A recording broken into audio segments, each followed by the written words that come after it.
वकिली क्षेत्रात येणाऱ्या नवीन वकिलांसाठी देशातील पहिल्या ॲडव्होकेट अकॅडमी आणि रिसर्च सेंटर महाराष्ट्रात सुरू करण्याचा निर्णय महायुती सरकारने घेतलाय। त्याचं भूमिपूजन नुकतंच नवी मुंबईतील तळोजा येथे देवेंद्र फडणवीस यांच्या हस्ते पार पडलं।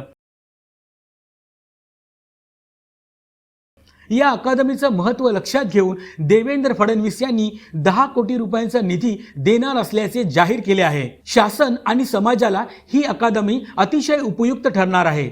तसेच यामुळे न्यायदानाच्या क्षेत्रात उत्तम काम होईल। त्यामुळेच येथे शिकणाऱ्या वकिलांना विद्यावेतन देण्याचंही फडणवीस यांनी स्पष्ट केलं आहे। चांगले कायदे बनवण्यासाठी या अकादमीची निश्चित मदत होईल। त्यासाठीच महायुती सरकारनं हा निर्णय घेतलाय।